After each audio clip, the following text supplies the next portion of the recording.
Be ready. 5 seconds. Start. We have taken a number of steps to support the MSME sector.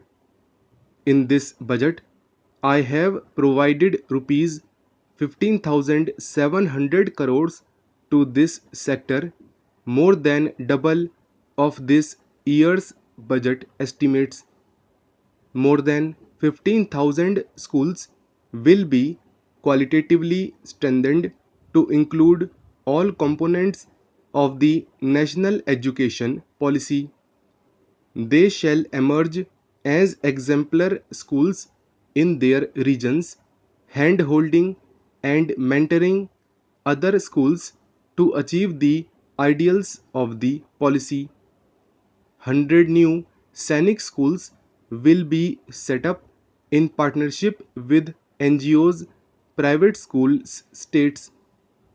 In budget 2019-20, I had mentioned about the setting up of Higher Education Commission of India.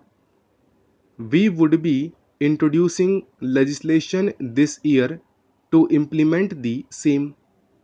It will be an umbrella body having 4 separate vehicles for standard setting, accreditation, regulation, and funding. Many of our cities have various research institutions, universities, and colleges supported by the Government of India. Hyderabad, for example, has about 40 such major institutions. In 9 such cities, we will create formal umbrella structures so that these institutions can have better synergy while also retaining their internal autonomy. A glue grant will be set aside for this purpose.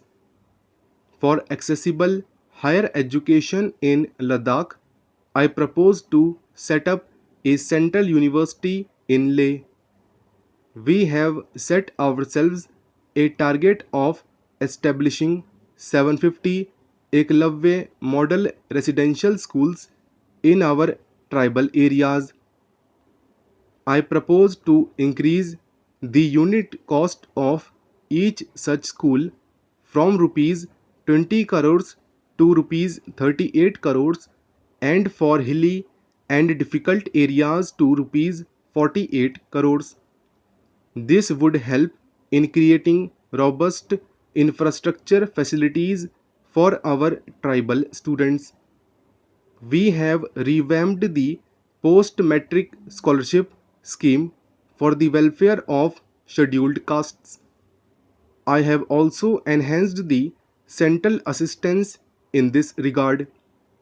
We are allotting rupees 35,000 crores for 6 years till 2025-2026 to benefit 4 crores SC students.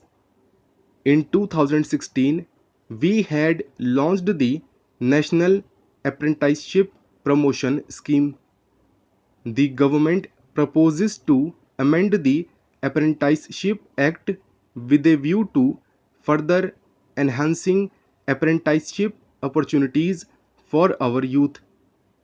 We will realign the existing scheme of National Apprenticeship Training Scheme for providing post-education apprenticeship training of graduates and diploma holders in engineering. Over rupees 3,000 crores will be provided for this purpose.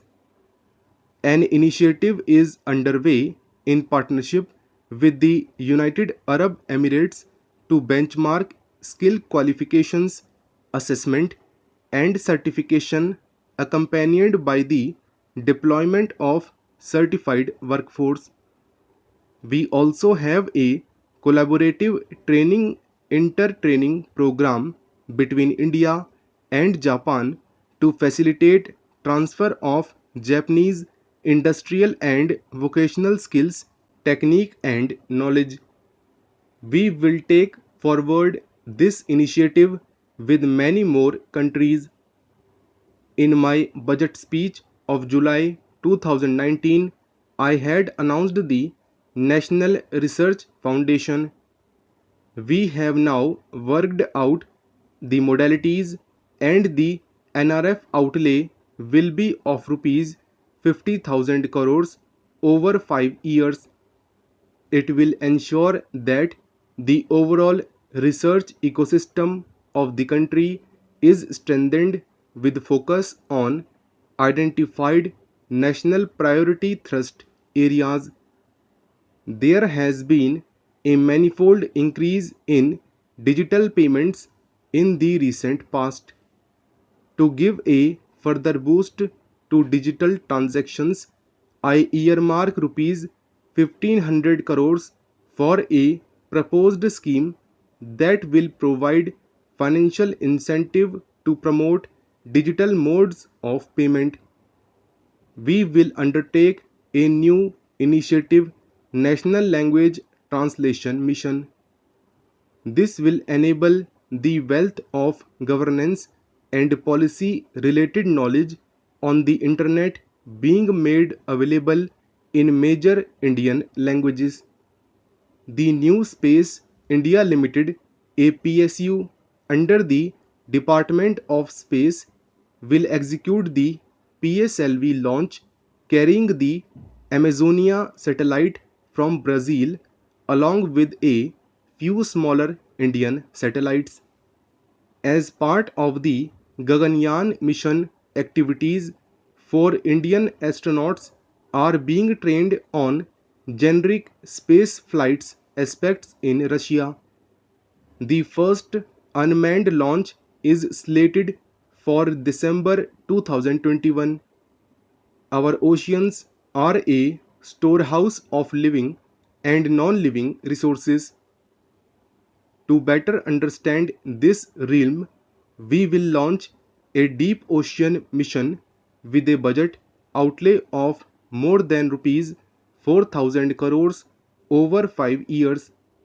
This mission will cover deep ocean survey, exploration, and projects for the conservation of deep sea biodiversity. Speaker Sir, I now come to the last of the 6 pillars. This will outline plans for reforms in one of our core principles of minimum government, maximum governance. We have taken a number of steps to bring reforms in tribunals in the last few years for speedy delivery of justice. Continuing with the reforms process, I now propose to take further measures to rationalize the functioning of tribunals. We have introduced the National Commission for Allied Healthcare Professionals Bill in Parliament with a view to ensure transparent and efficient regulation of the 56 allied healthcare professions. Additionally, to bring about transparency, efficiency, and governance reforms in the nursing profession, the National Nursing and Midwifery Commission Bill will be introduced by the government for passing in the Parliament.